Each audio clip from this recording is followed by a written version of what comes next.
Bonjour, c'est Evelyne de Sobre et Branché. Et Marie-Lou d'Apéro à zéro. Alors, comme nous, on est déjà sobre, on s'est donné comme défi de faire 28 podcasts en 28 jours pour vous aider à traverser votre mois de février. Bonne écoute!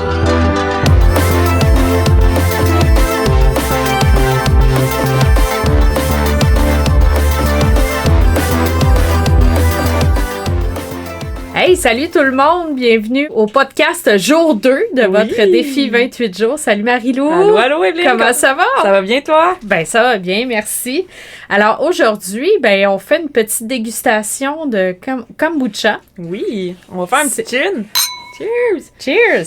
Puis aujourd'hui, en fait, on boit le Lao Kombucha. Puis Lao Kombucha, c'est une entreprise québécoise. Puis moi puis Evelyne, on a rencontré la copropriétaire Kim, qui est venue nous porter une super belle boîte de dégustation de fromage avec quelques bouteilles, justement, de Lao Kombucha.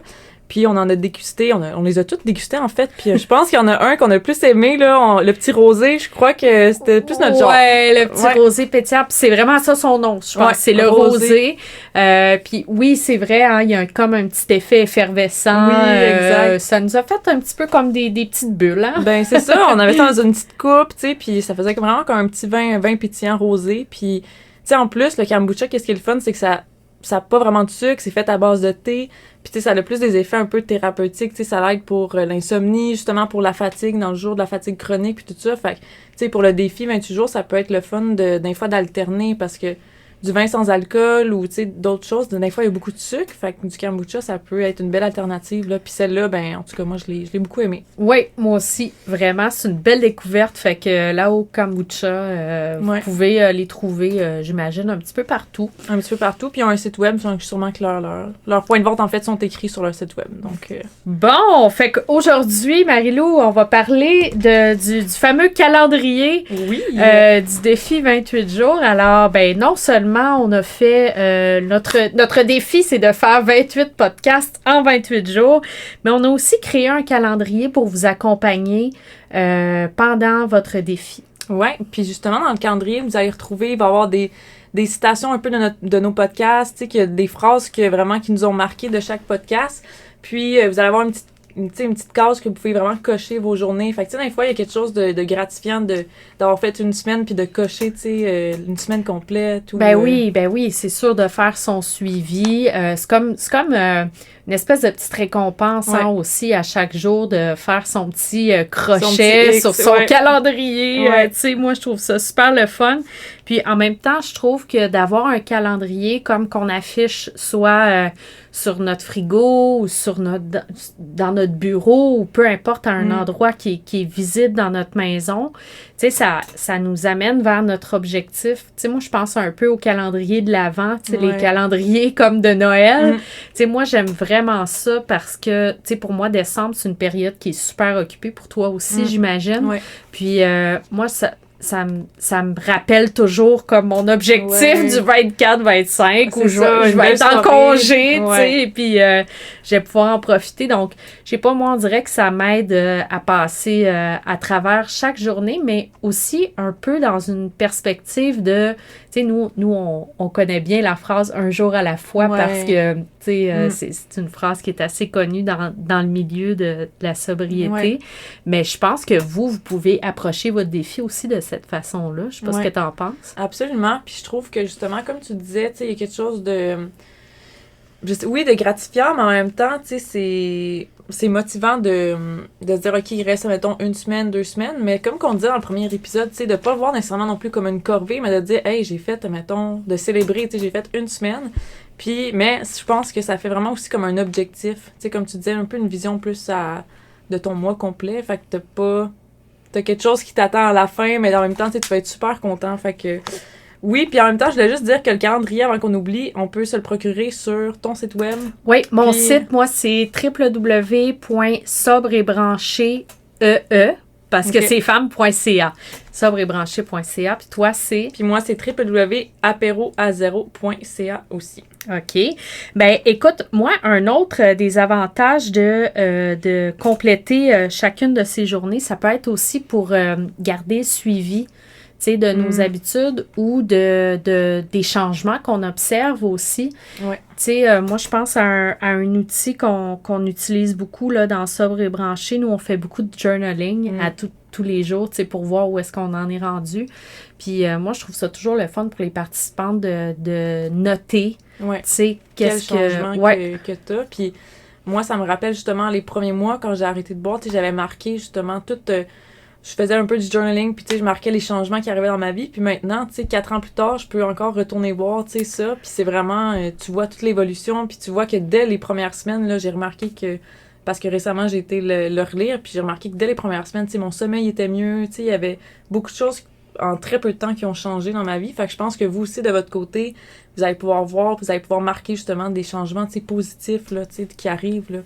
Ben toi, par exemple, à part le sommeil, qu'est-ce que tu avais vu? Moi, j'avais vu tout de suite parce qu'on dirait qu'on s'hydrate mieux déjà là, quand on commence quand on arrête de prendre de l'alcool. Ouais.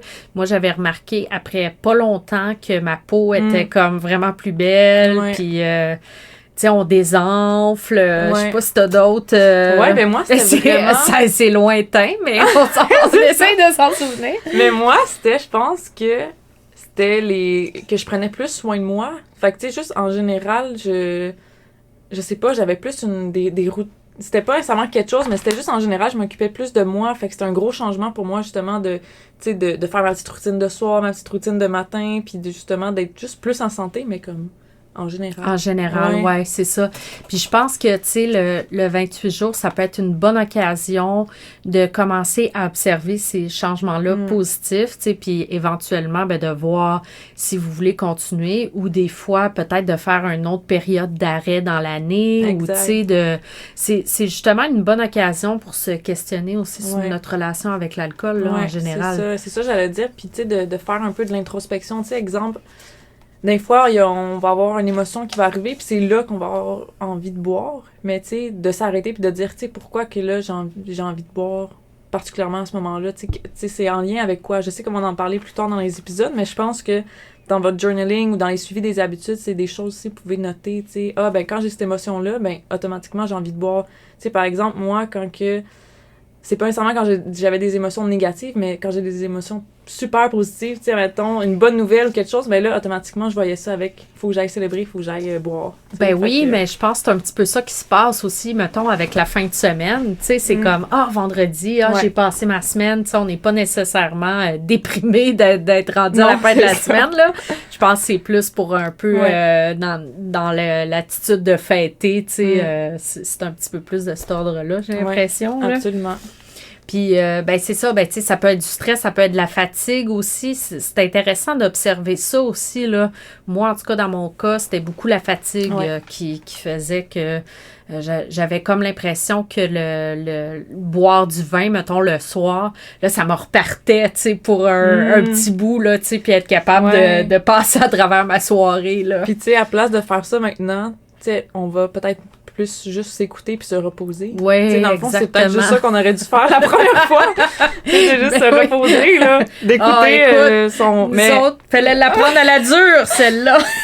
Mais je pense que c'est ça. Le défi du jour, c'est une belle occasion pour voir, tu sais, comme, justement, se reposer puis mieux être à l'écoute de son corps puis de son esprit. Tu sais, exemple, justement, avant, le premier réflexe que tu vas avoir, c'est d'aller vers l'alcool, mais peut-être que là, tu vas te dire, OK, mais tu sais, peut-être qu'il faut juste que j'aille prendre un bain, là, tu sais. Il faut juste que je relaxe, dans le fond. C'est qu'on associe souvent l'alcool à un relaxant, mais il y a tellement d'autres façons de trouver, tu sais, de relaxer, là. Ah oui, puis tellement. Puis, tu sais, je pense que tout le monde aussi peut, tu sais, s'identifier au fait que souvent, quand on boit de l'alcool, en fait, ça finit par nous créer un petit peu d'anxiété, tu sais. Donc, c'est ça, c'est pas vraiment quelque chose qui détend, mais... On pourra en parler dans un autre épisode.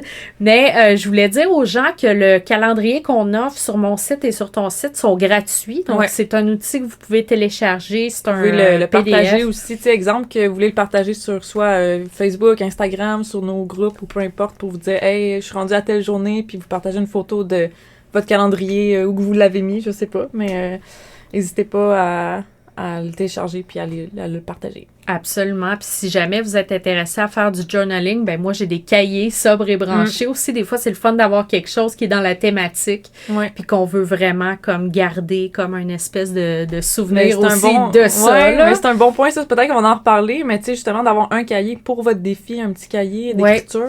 Justement, moi, j'ai le cahier sobre et branché en ce moment, puis tous mes mois que je faisais, ou même, admettons, je me suis acheté un cahier pour mes 4 ans de sobriété. Puis, tu sais, ça va être pour mon année de 4 ans, tu sais. Fait que c'est le fun de revenir, peut-être le regarder pour prochainement. Absolument.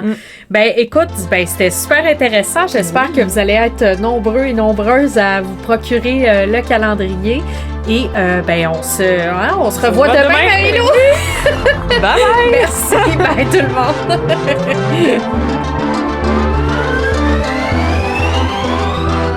Pour continuer la conversation, vous pouvez retrouver Marie-Lou sur Instagram @apéroazéro, sur Facebook apéroazéro ou sur sa boutique en ligne apéroazéro.ca.